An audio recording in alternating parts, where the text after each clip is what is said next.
Ninguno de los hombres que participaron en aquella terrible expedición volvió a decir jamás una sola palabra acerca de ella, y los vagos datos que se conocen hoy proceden de personas ajenas al grupo de conjurados.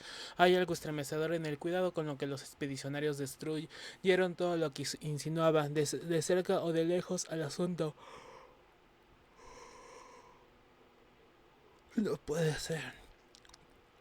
8 marineros resultaron muertos, pero aunque los cuerpos no fueron entregados nunca a sus familiares, estos quedaron satisfechos con la explicación de que había tenido lugar un enfrentamiento con los aduaneros. La misma explicación justificó los numerosos casos de heridas, todas ellas atendidas y vendadas por el doctor Jables Bowen, que había acompañado a la expedición. Más difícil de explicar resultó aquel hedor inenarrable adherido al cuerpo de todos los exploradores, cosa que se comentó durante semanas enteras. De los cabecillas de aquella partida, el capitán Whipple y Mouse Brown resultaron gravemente heridos, y varias cartas escritas por sus esposas atestiguaron el desconcierto que produjo en ellas la reticencia de sus maridos respecto a sus vendajes.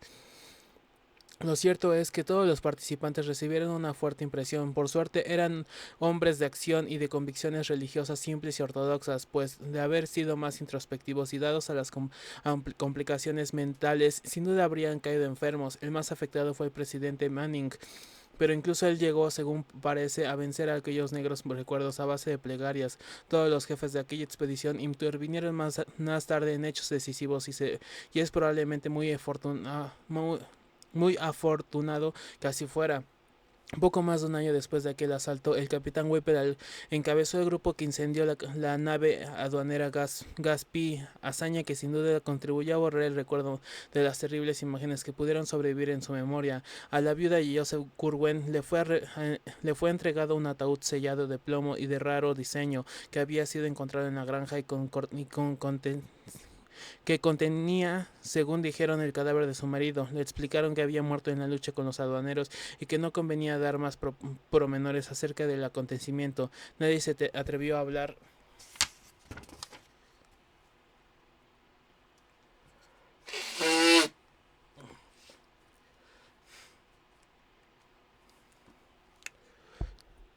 del fin de Joseph Curwen, y Charles Ward contó con un solo indicio para construir su teoría. Ese indicio era vago en extremo y consistía en un pasaje extraviado de aquel cartel que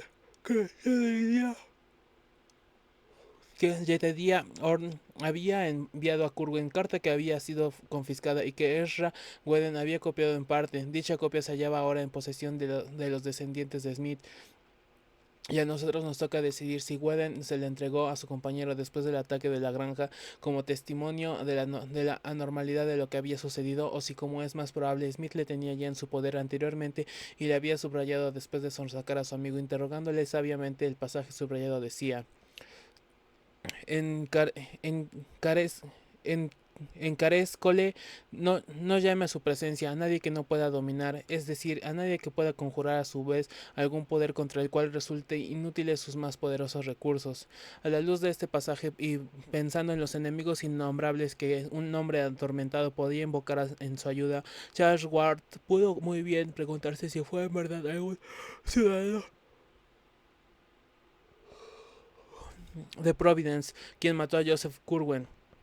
La eliminación deliberada de todo lo que en los anales de Providence pudiera recordar al muerto quedó grandemente facilitada por la influencia de los cabecillas de la expedición. Si bien estos no se plantearon en un primer momento ser tan exhaustivos, encubrieron a la viuda, al padre y a la hija de esta. La verdad de lo sucedido por el capitán Tillinghast era hombre a su era hombre astuto, y no demoraron en llegar a sus oídos rumores que le llenaron de horror y le indujeron a solitario el cambio de hombre para su hija y para su nieta. Quemó además la biblioteca de su yerno y todos los documentos, y borró las inscripciones que figuraban en la lápida de su tumba. Conocía perfectamente al capitán Whipple y probablemente logró sustraer de aquel rudo marino más información que ninguna otra persona acerca del misterioso fin del siniestro brujo. A partir de entonces se procuró por todos los medios de borrar la memoria de Curwen, tarea que llegó a alcanzar por común acuerdo a los archivos oficiales de la ciudad y a los de la Gazette Solo pude compararse a aquel afán en espíritu, al baldón que recayó sobre el nombre de Oscar Wilde durante la década siguiente a su desgracia y en extensión a la suerte de aquel pecador rey de Runagur del cuento de Lord Dunsany, al que los dioses condenaron no simplemente a dejar de ser, sino también a dejar de haber sido. La señora Tillinghast, nombre con que se conoció a la viuda a partir de 1772, vendió la casa de Olney Court y vivió con su padre de Powers Lane hasta su fallecimiento. Acaecida en 1817, la granja de Powtuxet, evitada por todos, permaneció solitaria a lo largo de los años y empezó a desmoronarse con increíble rapidez. En 1780 solo quedaban en pie las paredes de piedra y de mampostería, y en 1800 el lugar era un montón de ruinas. Nadie se atrevía a traspasar la barrera de arbustos que se alzaba en la ladera donde se había descubierto la puerta de roble, ni nadie trató en mucho tiempo de hacerse una idea definitiva del escenario que vio Joseph Curwen a partir de los horrores que él mismo había provocado.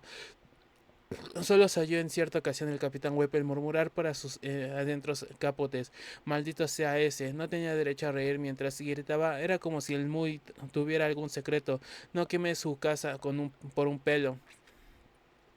Una búsqueda y una invocación. 2. Charles Ward, como hemos visto, averiguó en 1918 que descendía de Joseph Curwen. No es de extrañar que inmediatamente votara en él un profundo interés por todo lo relacionado con ese misterio, ya que los vagos rumores que habían oído acerca de aquel personaje habían adquirido para él una importancia vital desde el momento en que supo que por las venas de ambos corría la misma sangre. Ningún genealogista que se valorara podía por menos de iniciar una búsqueda ávida y sistemática de todo lo relativo a Curwen. En sus primeras investigaciones no manifestó la menor intento de guardar el secreto, de manera que incluso el doctor Lehman vacila en fechar los comienzos de la locura del joven. En un periodo anterior a 1919 hablaba desenvoltamente con su familia, aunque su madre no le complacía demasiado tener un antepasado como Curwen, y con los funcionarios de los diversos museos y bibliotecas que frecuentaba. Al asistir a los particulares en demanda de datos a documentos, no ocultaba el objeto de su pesquisa y compartía el entretenido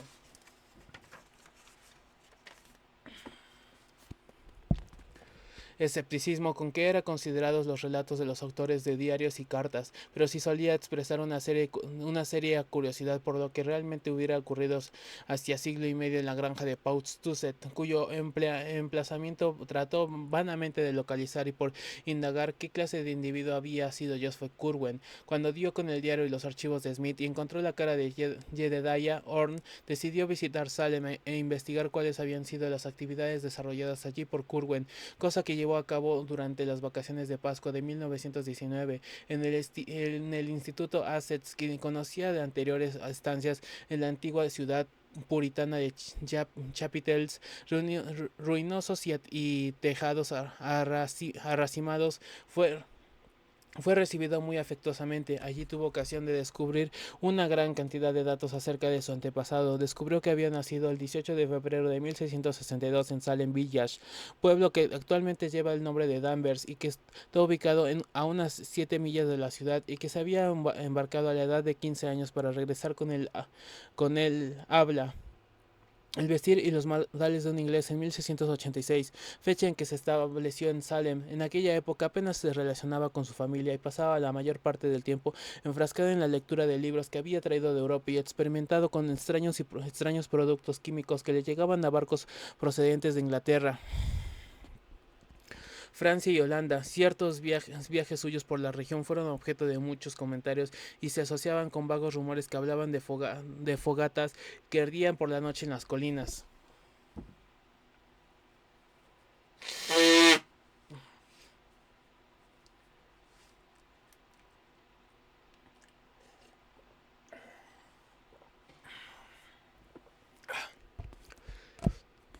Los únicos amigos íntimos de Curwen habían sido un tal Edward Hutchinson de Salem Villas y un tal Simon Orne de Salem. Se les veía muy seguido conferenciando por los alrededores del parque, y las visitas entre ellos no eran menos frecuentes. Hutchison conservaba una casa en las cercanías del bosque y se decía que por la noche se oían en ella ruidos muy extraños. Se comentaba también que recibía muchos visitantes y de apariencia rara en extremo, y que las luces de sus ventanas no eran simples siempre del mismo color. Los conocimientos que revelaba acerca de personas que habían muerto hacía mucho tiempo y de acontecimientos pretéritos se pensaban claramente sospechosos. Hutchinson desapareció de la época del Gran Pánico de Salem y nunca volvió a saber de él. También Joseph Curwen se marchó en esa misma época, pero al poco se conoció cómo se había establecido en Providence. Simon Orne vivió en Salem hasta 1720, cuando empezó a llamar la atención el hombre de que no, el hecho de que no envejeciera. En aquella fecha desapareció, pero 30 años después se presentó un hijo suyo a reclamar sus propiedades. La reclamación prosperó debido a que los documentos de puño y letra de Simon Orne no dejaban lugar a dudas respecto a su autenticidad. Jedediah Orne vivió en Salem hasta 1771, cuando ciertas cartas de un grupo de ciudadanos de Providence destinadas a reverendo Thomas Barnett y a otros hombres de autoridad indujeron a su salida de la ciudad con rumbo desconocido. En el Instituto Excess, el Ayuntamiento y la Oficina de Registro de la Propiedad había ciertos documentos relativos a estos extraños sucesos, algunos de ellos tan inofensivos como pueden ser un título de propiedad o una factura de venta, y otros de naturaleza más misteriosa. En los archivos en que se guardaba toda la documentación relativa a los procesos por brujería había 4 o 5 alusiones inconfundibles. Por ejemplo, la declaración que presta a un tal Hepzibah Lawson el día 10 de julio de 1692 ante el tribunal de Oyer, y termina presidido por el juez Hawthorne, y según el cual 40 brujas y el hombre negro se reunieron en los bosques situados detrás de la casa del señor Hutchinson. Un hombre llamado Amityville Howe declaró que su parte de la sesión del 8 de agosto ante el juez de Getney, que el señor G.B. George Burroughs fue marcado como el diablo la misma noche que lo fueron Bridget S., Jonathan A., Simon O., Deliverance W., Joseph C., Susan P., Mehitan C., Deborah B. Existía también un catálogo de la biblioteca de Hutchinson, tal como se había encontrado esta después de la desaparición de su dueño, y un manuscrito sin terminar, escrito por el propio Hutchinson en una clave que nadie pudo descifrar. Ward hizo sacar una copia del manuscrito y empezó a trabajar en la clave. A partir del mes de agosto, su tarea fue cada vez más intensa y febril. Y a juzgar por su conducta, sus palabras pueden conjeturarse que logró interpretarse en octubre o noviembre de aquel mismo año. No obstante, Ward no dijo nunca nada concreto al respecto, pero el material de mayor y más inmediato interés era el relativo a Orne. Ward no tuvo gran dificultad en revelar por medio de la caligrafía una cosa que ya había dado por supuesto después de leer la carta dirigida a Curwen, es decir, que Simon Orne y su pretendido hijo eran la misma persona. Tal como le decía Orne a su amigo en la misiva, pensaba peligroso seguir viviendo en Salem, y en consecuencia decidió pasar 30 años en el extranjero y volver a reclamar sus propiedades como representante de una nueva generación de la familia. Orne se había tomado al trabajo de destruir la mayor parte de su correspondencia, pero los ciudadanos que decidieron pasar a la acción en 1771 encontraron y conservaron unas cuantas cartas y documentos que despertaron su curiosidad. Eran fórmulas crípticas y diagramas escritos por diferente mano, fórmulas y diagramas que Ward hizo copiar o fotografiar esmeradamente. Encontró también una carta sumamente misteriosa que reconoció inmediatamente como de puño y letra de Joseph Curwen. Esta carta de Curwen, aunque sin constancia del año en que fue escrita, no podía ser evidentemente la que dio lugar a la respuesta de Orm, que había ido a caer en manos de Ezra Whedon. Tras estudiarla cuidadosamente, Ward la fechó alrededor de 1750. No estará de más transcribir aquí el texto completo como muestra el estilo de un hombre de tan terrible y misteriosa historia. El destinatario era un tal Simon, pero el hombre parecía siempre tachado. Ward no podía decir si por obra de su antepasado o del mismo Orne.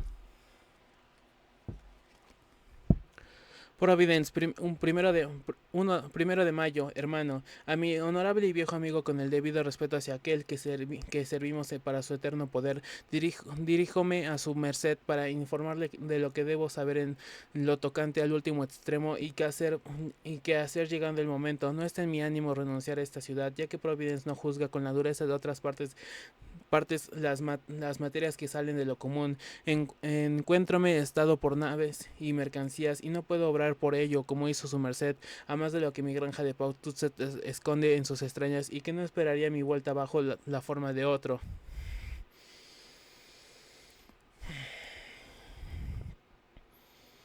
Pero estoy igualmente prevenido para el día en que la suerte me abandone y heme afanado largo tiempo por encontrar la manera de regresar luego del trance. Tópeme anoche con las palabras que traen la presencia de Yog-Sothoth, y vi por primera vez aquel rostro que habla y es Chacabac en él, y dijo que el Salmo 3 del Liber Damatus encierra la clave, con el sol en la B, casa y Saturno en la 3.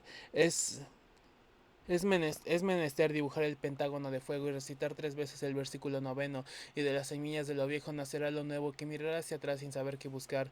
Nada de esto sucederá si no tengo heredero, y si las sales o el método para fabricarlas no están dispuestos para él.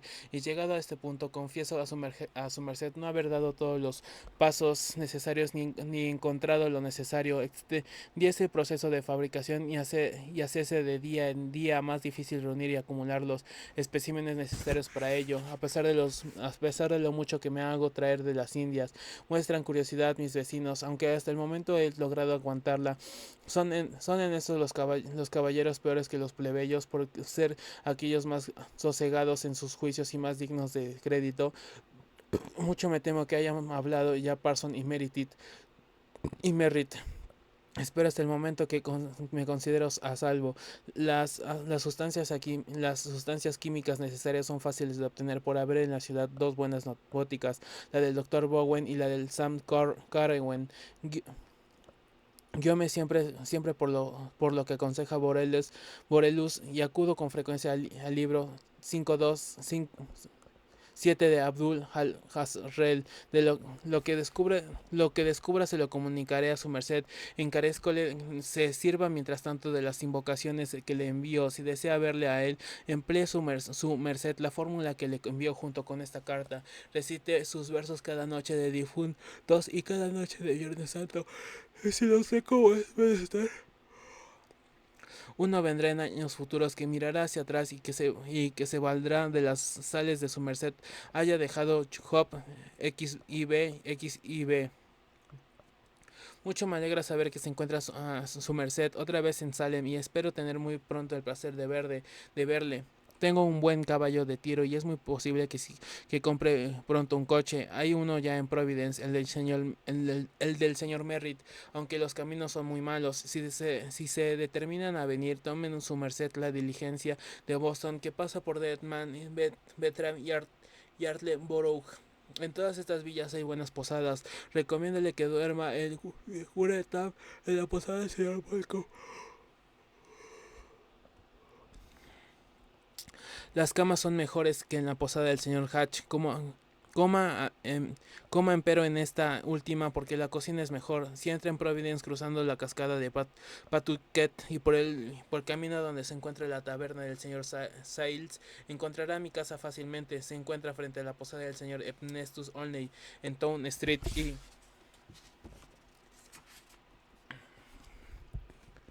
en la acera norte de Olney's Court. La distancia desde Boston es de unas y B millas. Su sincero amigo y servidor de Almonsin Metatron, Joseph C. Simon One Williams Lane, Salem.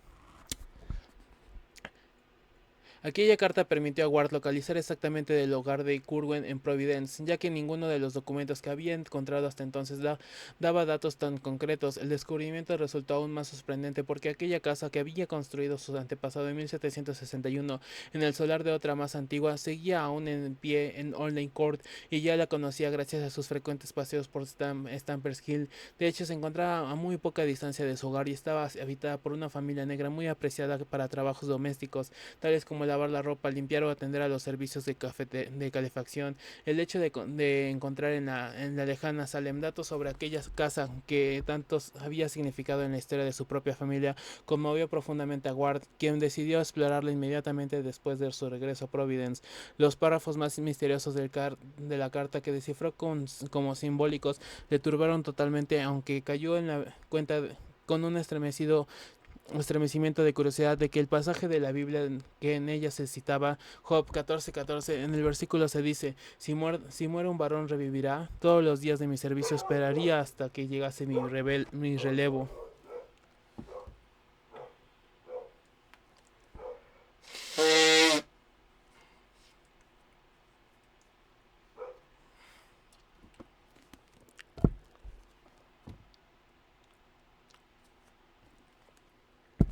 2. El joven Ward llegó pues a Providence en un estado de agradable excitación y pasó el sábado siguiente en prolongado y exhaustivo estudio de la casa de Olney Court. El edificio ahora en muy deteriorado no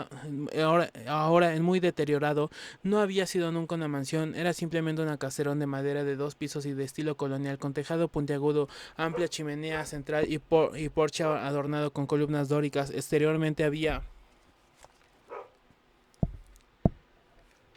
sufrido muy pocas alteraciones, y Ward al mirarlo tuvo plena conciencia de que contemplaba algo relacionado muy acerca con el siniestro objetivo de su investigación. Conoció a la familia negra que habitaba en la casa y fue cortésmente invitado a visitar el interior por el viejo asa y su fornida esposa. Hanna.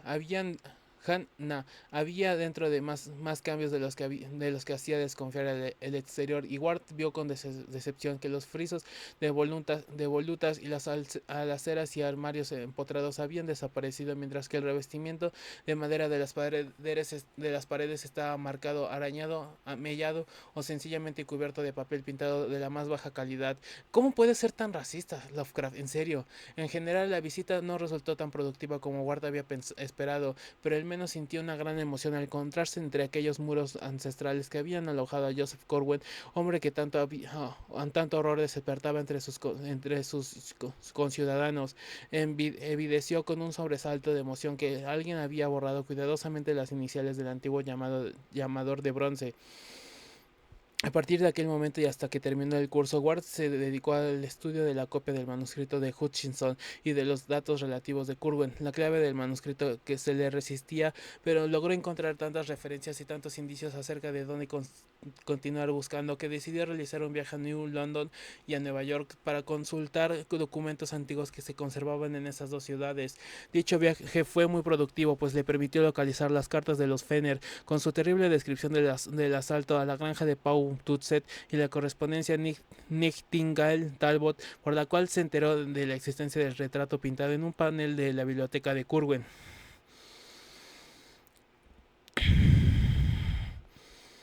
El asunto del retrato le interesó de manera especial, pues deseaba saber cómo había sido físicamente su antepasado. Resolvió efectuar pues una segunda visita a la casa de Olney Court por si le era posible descubrir algo que le hubiera pasado desapercibido en la primera.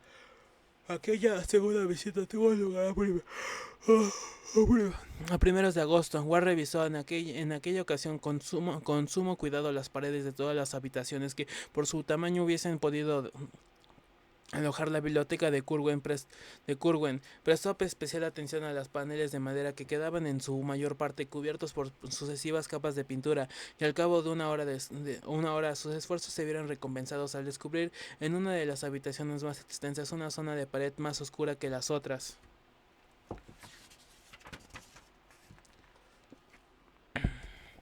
y exactamente situada encima de la chimenea. Al rasparla cuidadosamente con un cuchillo, descubrió que había dado con un retrato al óleo de gran tamaño. No se atrevió al joven a seguir raspando por miedo a dañar el cuadro y resolvió pedir ayuda a un experto. Al cabo de 3 días regresó con un artista muy ducho en esas artes, un tal Walter Dwight, cuyo estudio se encuentra muy cerca del College Hill, e inmediatamente dio comienzo el restaurador a su tarea con las sustancias químicas y los métodos apropiados. El viejo Asa y su esposa estaban muy excitados con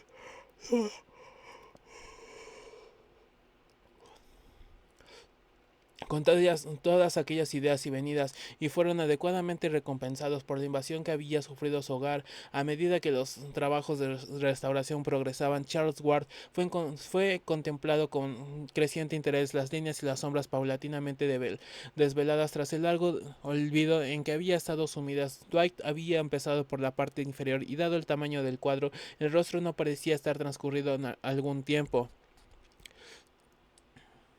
Entre tan, en- Entre tanto podía verse que el retrato era un hombre enjunto y bien formado, vestido con casaca azul marino, chaleco bordado y medias de seda blanca. Estaba sentado en un sillón de madera tallada, y tras él se abría una ventana hacia un fondo de muelles y de naves. Cuando salió a la luz la cabeza, comprobaron que llevaba una peluca cuidadosamente peinada, el rostro delgado y de expresión tranquila, y les pareció vagamente familiar, pero hubieron de pasar muchos días antes de que el restaurador y su cliente quedaran atónitos ante los detalles de aquella caja enjunta y pálida, y reconocieran, no sin un toque de espanto, la dramática broma que las leyes de la herencia habían gastado al joven Ward, porque con el baño de aceite y el último raspado salió a la luz finalmente la expresión por tantos años oculta, y el joven Charles Dexter Ward, habitante del pasado, reconoció sus propios rasgos en el semblante de su horroroso antepasado. Llevó a sus padres a ver la maravilla que había descubierto, y nada más verlo decidió el señor Ward adquirir un retrato, a pesar de estar pintado sobre un panel de madera que habría que arrancar. El parecido con el muchacho, aunque los rasgos estaban muy más formados por la edad, eran asombrosos. Después del siglo y medio, una jugarreta de las leyes generales genéticas había producido un doble exacto de Joseph Curwen en la persona de Ward. La madre de este, sin embargo, no se parecía a su antepasado, aunque sí recordaba algunos parientes que guardaban una gran semejanza tanto con su hijo como en el desventurado Curwen. No le gustó a ella aquel descubrimiento, e intentó persuadirlo a su marido de que sería mejor quemar el cuadro. Veía en él algo maligno, no solo intrínsecamente, sino también en el parecido que mostraba con el hijo. Pero el señor Ward, un fabricante de tejidos de algodón que poseía varios talleres de hilados de River Point en el valle de Pawtucket, era hombre práctico, poco dado a prestar oídos a escrúpulos de mujeres. El cuadro le había deslumbrado profundamente por el parecido con su hijo, y pensó que el muchacho lo merecía como regalo. Resulta innecesario decir que Ward ubicaba al propietario de la casa, un hombre de acciones ratoniles y acento gutural, y se hacía con el panel en cuestión a cambio de una cantidad que él mismo fijó para cortar un torrente de untuoso regateo.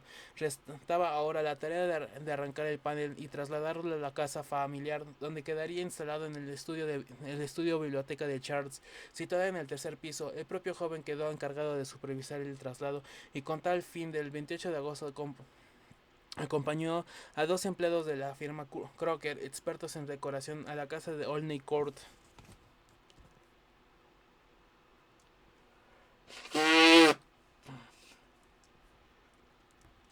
El panel fue arrancado cuidadosamente para ser transportado por el camión de la compañía. Detrás quedó el descubierto un saliente de mampostería que señalaba el curso que seguía la campana de la chimenea, y en él descubrió el joven Ward una pequeña cavidad situada inmediatamente detrás del lugar que había ocupado la cabeza del retrato. La examinó impulsado por la curiosidad, y al mirar en su interior halló bajo una gruesa capa de polvo un unos cuantos papeles amarillentos, un grueso libro de notas y unos jirones de seda que debían haber servido para atar unos y otros. Tras limpiarlos de polvo y de cenizas, leyó la inscripción que figuraba en las tapas del libro, en caligrafía que había aprendido a reconocer en el Instituto Essex. Decía: Diario y notas de Joseph Curwen, caballero de Providence natural de Salem. Profundamente excitado por su descubrimiento, Ward mostró el libro a los dos empleados que se encontraban a su lado. El El testimonio de estos acerca de la naturaleza y la autenticidad del descubrimiento son decisivos y el doctor Willett se apoyó en él para construir su teoría según la cual el joven no estaba loco cuando empezó a exponer su condición de excéntrico. El resto de los documentos eran asimismo de puño y letra de Curwen. Uno de ellos parecía especialmente portentoso debido a la inscripción que lo alcanzaba y que decía así: al que vendrá después, como podrá trasladarse a través del tiempo y de las esferas. Otro de los documentos estaba escrito en clave y guardan lo anteriormente que fuera la misma del manuscrito de Hutchinson que tantos quebraderos de cabeza le estaban provocando. Un tercer documento, constató el joven con júbilo, parecía contener la explicación de la clave, en tanto que en que el cuarto y quinto iban dirigidos respectivamente a E.D.W. Hutchinson Hidalgo y Jedediah Orn Cap, o a sus herederos o herederas, o a aquellos que les representen. El sexto y último llevaba la inscripción de Joseph Curwen, su vida y sus viajes entre 1778 y 1687, de los lugares que visitó, de los que vio y de los que aprendió.